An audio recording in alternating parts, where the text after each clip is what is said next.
The story begins in 1940 when an army officer named Janusz is arrested and forced to sign a paper admitting he is a spy. Since it is a lie, Janusz refuses to sign. The soldiers then bring in his wife, who has been brutally tortured until she is forced to confirm the accusations against her husband. Soon, many prisoners are sent to a labor camp. They are told that the frozen wilderness is their prison, since the area is surrounded by snow and ice. If anyone tries to escape, they will not survive. Wanted notices are also issued for escapees, meaning even local people would kill them. All the prisoners have their heads shaved, and at dinner they receive very little food. Later, a man named Smith accidentally drops some food. Another starving prisoner immediately jumps for it, but Smith quickly steps on it to protect his share. Feeling sorry for the man, Janusz gives him his own portion. Seeing this, Smith warns him that being too kind here can cost him his life.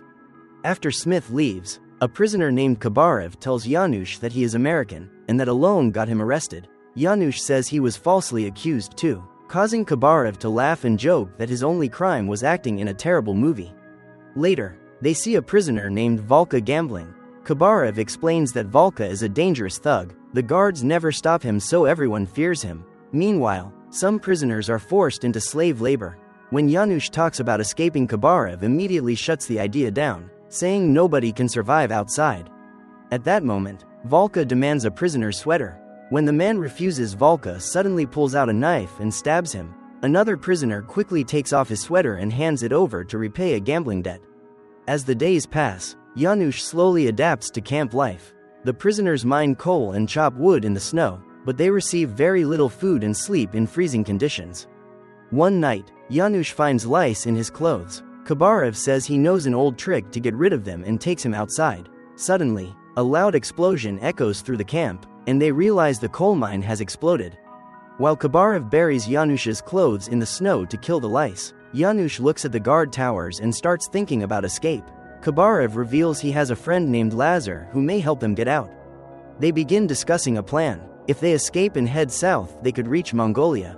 However, for such a long journey, they need to store food and wait for warmer weather. They will freeze to death. Soon, Kabarev starts trading cigarettes for food and hides the supplies under loose floorboards. Later, Janusz checks the clothes buried in the snow and sees all the lice have frozen to death. Sometime later, the guards force the prisoners back to work. However, a brutal snowstorm makes moving extremely difficult, and several prisoners begin collapsing. The guards let them rest for a while but coldly say they do not care if anyone dies. When Smith complains, a soldier points a gun at his head. Ignoring the threat, Smith starts walking toward the forest, forcing the guards to move everyone there. The prisoners quickly gather branches to build a small shelter and invite Smith inside. The next day, Smith and Janusz are chosen to shovel coal. Inside the mine, they constantly cough because of the suffocating air. To make matters worse, the tunnels could collapse at any time. Eventually, Janusz passes out from the lack of oxygen and starts hallucinating that he has returned home. Lost in the illusion, he wanders off and nearly gets shot by a guard, but Smith pulls him back just in time. Feeling grateful, Janusz finally shares his escape plan. However, Smith says Kabarev has been fooling new prisoners for years. Even so, Janusz refuses to give up and Smith agrees to join him. That night, Janusz pulls Kabarev out of bed to show him that the snowstorm is strong enough to erase their footprints, meaning they have to leave right away. However, Kabarev refuses, saying they do not have enough food. Janusz starts wondering if Kabarev has been lying to him all along. At that moment, Valka catches them and forces them back inside. Meanwhile, Andres discovers that a prisoner named Kazak has been hiding his night blindness. Kazak swears that he can still see during the day, and at night he only needs to hold onto Andres to keep moving. He begs Andres to keep it secret so he can join the escape. At the same time, Smith gives Lazar his gold watch in exchange for escape information. Lazar explains that they need to shut down the generator, which will give them 10 minutes of complete darkness. The best moment is during the guard's shift change. While waiting, Valka suddenly grabs Janusz and presses a knife to his throat. He says he owes huge gambling debts and wants to escape too. With a knife at his neck, Janusz has no choice but to agree. When the moment finally comes, the prisoners shut down the generator, cut through the barbed wire and run. The alarm goes off immediately, but the snowstorm makes it impossible for the guards to see anything, and the footprints quickly disappear. The guards release hunting dogs into the forest to track them. The 7 prisoners run as fast as they can through the woods. Before long, they are too exhausted to keep moving. Gasping for breath, Janusz reminds everyone that the dogs are fast so they cannot stop. They try to keep moving, but the heavy snow blinds them and forces them to look for shelter. Janusz refuses to stop, believing the storm slows the guards too. Using Volka's knife, he cuts tree bark into face covers to block the snowstorm. They manage to keep moving. After the storm passes, they sit down to rest and gather their food. Janusz notices Volka wearing Khabarov's coat. Volka explains that Khabarov planned to betray them, so he had to silence him. He also took all the food Khabarov had hidden. As they continue traveling, Smith quietly tells Janusz that bringing Volka along is like making a deal with the devil. Suddenly, they hear wolves howling in the distance.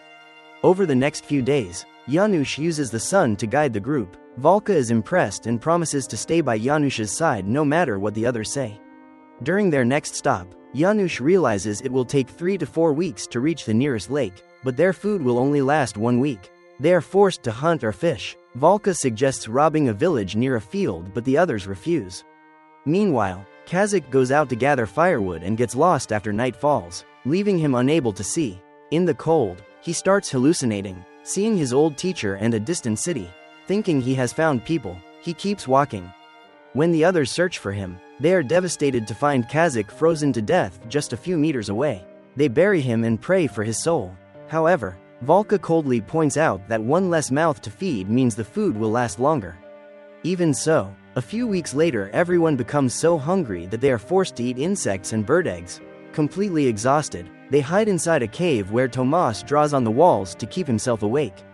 One night, Volka asks Janusz who will die first, hinting that he is willing to eat his own companions if needed. Suddenly, they hear noises nearby and discover wolves feeding on a dead animal. The men scream and wave branches to scare the wolves away. Seeing his companions eat the leftover meat like starving animals, Janusz feels disgusted. He decides to search for the lake alone and tells the group that if he does not return in a week, they should continue without him. After days of walking through the rain, Janusz starts hallucinating. However, a few days later he returns with good news. He has found the lake. After a short rest, Janusz leads the group there and they arrive 3 days later. After washing themselves, they continue toward the border.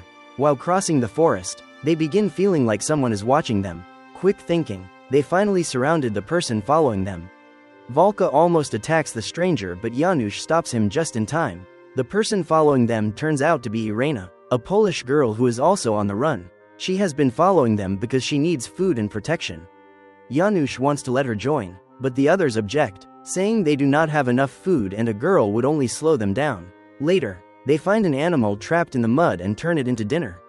Andres separates from the group after noticing something behind them. Later that afternoon, he returns with Irena. The next morning, they make soap from materials they find and wash their clothes. However, Volka refuses help and shaves himself alone. Soon, they discover that part of the lake is frozen. Even though the ice looks thin, Irena recklessly runs across and safely reaches the other side. Seeing this, the others follow. Despite slipping many times, everyone eventually makes it across safely.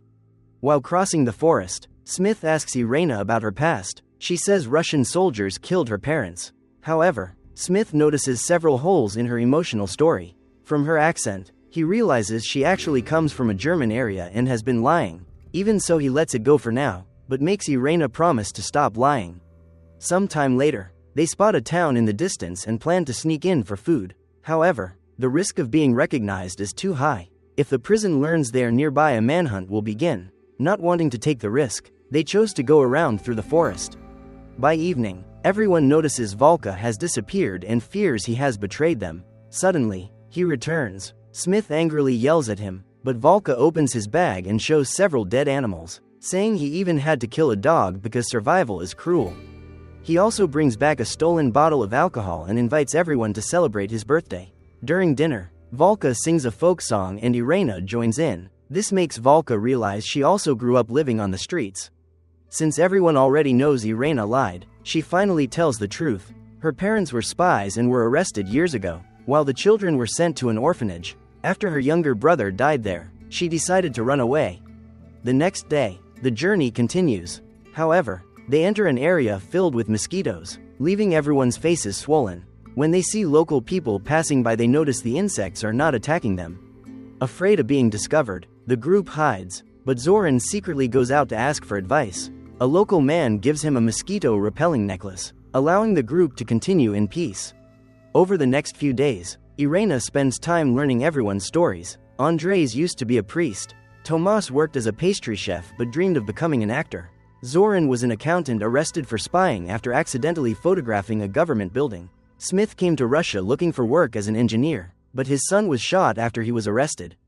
During their next stop, Irena tears part of her dress to clean a wound on Smith's leg. Before long, they reach a railway. Janusz calculates that the border is 4 days away, but the area is full of farmers and guards, so they must cross before sunset. While waiting, Valka keeps staring at his lucky charm. Zoran mocks him, causing Valka to lose his temper and attack, forcing the others to step in. A few hours later, everyone celebrates after finally crossing the border into Mongolia. However, Valka suddenly announces that he plans to stay in Russia. He and Janusz shake hands one last time before parting ways. The others continue across the desert toward the city in high spirits. However, reality quickly hits when they see a sign showing Mongolia is still under Russian control. Instead of entering the city, they are forced to stop in the desert. Soon, they find a Buddhist temple and hope the monks will shelter them. However, the place has been destroyed. After finding skulls buried underground, Andres explains that the same thing happened in Russia. Priests were shot or arrested and religion was banned. His own church was destroyed, and in a moment of anger he killed a young soldier. After discussing their options, the group realizes India is the only safe place left. However, to reach it they must first cross China. Over the next few weeks, they struggle through the burning desert heat. One day, a group of horsemen suddenly surrounds them. Pretending to be Americans heading to Tibet, they luckily manage to fool the soldiers, who soon leave. A while later, a young soldier quietly returns and gives them some water. In the following days, they use branches and pieces of cloth to cover their heads and feet from the sun. Even though they ration the water carefully, it eventually runs out.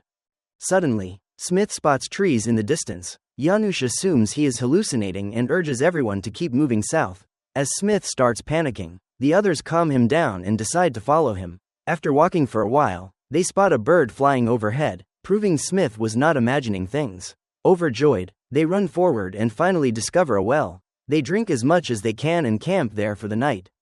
The next morning, they fill every bottle they have and continue south. A few days later, a sandstorm suddenly strikes. Panicked, everyone rushes to hide inside a nearby crack in the rocks. They stay there until the storm passes. Everyone survives, but all their water is gone.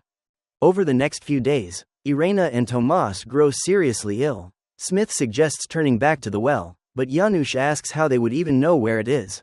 Left with no choice, they keep moving, sucking on small stones to ease their thirst. Suddenly, Irena collapses. Her feet are badly swollen. Not wanting to slow everyone down, she asks them to leave her behind, but no one agrees. The group keeps moving, but Irena collapses again. This time Andres carries her on his back. A few hours later, Irena asks him to put her down. She looks at everyone one last time before taking her final breath. The group buries her in the sand and says a prayer before moving on. As the days pass, the wounds on their feet only grow worse. To keep everyone's spirits up, Tomas starts drawing portraits. One of them is a beautiful picture of Irena smiling. Sadly, it also becomes his last drawing because not long after he dies as well. After burying him, the group continues. A few days later, Janusz spots hills in the distance and says they should search for water there. However, Smith is too exhausted to even move and asks them to leave him behind. Janusz tells Zoran and Andres to go ahead while he stays with Smith. By nightfall, Janusz drags Smith back to the others' camp, but sadly they still have not found water. The next morning, Zoran wakes up after feeling a snake crawl between his legs. He chases it and discovers a small waterhole. The group rushes over to drink and carefully pours a few drops into Smith's mouth. After killing the snake, they cook it for lunch. During the meal, Andres suddenly loses a tooth. That night, Smith once again asks Janusz to leave him behind, but Janusz refuses, saying that as long as he is alive they will never abandon him. During their conversation, Janusz admits that his greatest wish is to see his wife again, no matter what. Remembering how brutally she was tortured deeply moves Smith. The next morning, Smith finally forces himself to stand and continue walking. Before long, they discover a river. The water gives them enough strength to keep moving toward the hills. Eventually, They cross the Great Wall of China and finally reach the Himalayas. High in the snowy mountains, they find a small sign pointing toward Tibet. Soon they meet a monk, who tells them India is very close and leads them to a nearby Buddhist monastery. After such a long journey, they finally get a proper meal. The monks advise them to wait until winter ends before going to India, warning that they would never survive the snowstorms. Before going to sleep, Janusz wants to leave immediately, believing they will only be truly safe in India. However, the others agree with the monks and want to stay. They begin talking about the future. Andres wants to join the fight against Germany and Russia. Zoran plans to send Tomas's drawings to newspapers so the world can hear their story. Since Janusz cannot return to Poland, he decides to keep moving. Meanwhile, Smith wants to return home to America and plans to travel through China. The monks promise to help him find a way back. The next morning, Janusz decides to leave alone. Seeing this, Zoran and Andres say goodbye to Smith and choose to follow their friend. Some time later, the three finally arrive in India, where the locals warmly welcome and help them. For the next 50 years, Janusz lives without a permanent home. Eventually, Poland finally regains its independence. Janusz returns to his old house and uses the hidden key to open the door. As he steps inside, his heart fills with joy when he sees his beloved wife still waiting for him after all these years. The movie ends.